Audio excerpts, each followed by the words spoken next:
Hi, this is Mike Callahan, Dr. FileFinder, and welcome to the Sweet Stuff Software. This week I'm beginning part 1 of a 5-part series on a guide to Linux. There are so many different distributions of Linux available that it can be confusing. And many versions of Linux are configured to be a certain way. So I've picked out 5 different and unique distributions of Linux, each that has a point of appeal. So over the next 5 weeks, each week we'll be looking at a different distribution and pointing out what makes it appealing for different uses. This first week, we're going to look at Puppy Linux. Like you can see, I've got this right here, right after it's finished the install. And it tells you that graphical desktop has been configured automatically. You can just click OK to close this program, or if you want, you can change the resolution, have to reboot. You have a classic configuration experience. So I'm going to enlarge the desktop just a little bit, and then we'll continue on with Puppy Linux. Now, one of the primary benefits of Puppy Linux is that it's very easy on system resources. It's also very small and compact. It can boot in less than a minute. First time you boot, you get a little help screen. Gives you some tips about what things mean, where you can find information, if you need help, and so on. As you can see, it's already configured a number of things and put them on our desktop for us.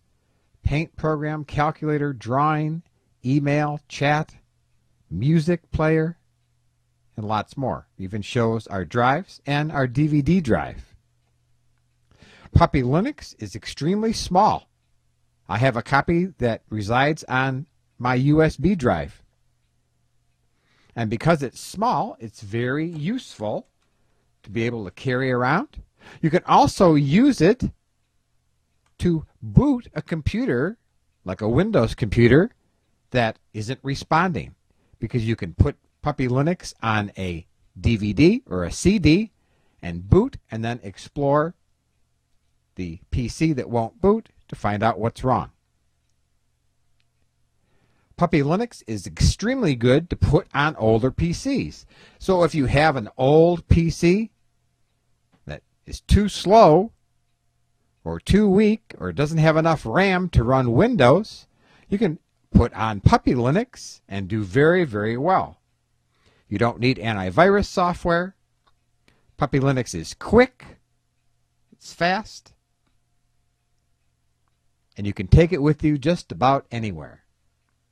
It has lots of cool features.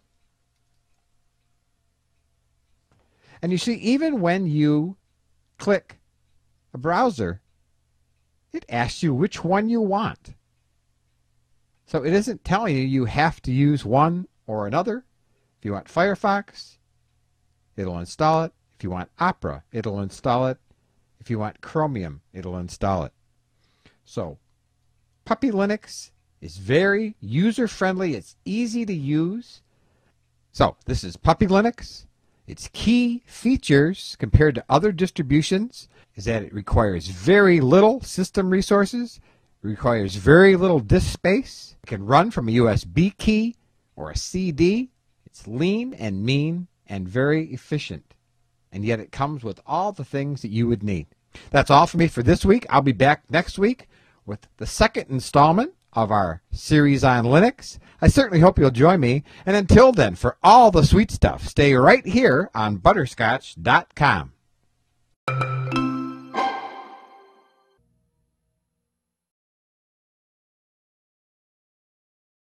Hey, this is Doc. I know a lot of you watch my show, so if you'd like to show your support, head on over to hover.com/sweetstuff and get domains for 10% off. You show your support. Hover is easy to use and lets you get domain names and make the most out of them. Thanks.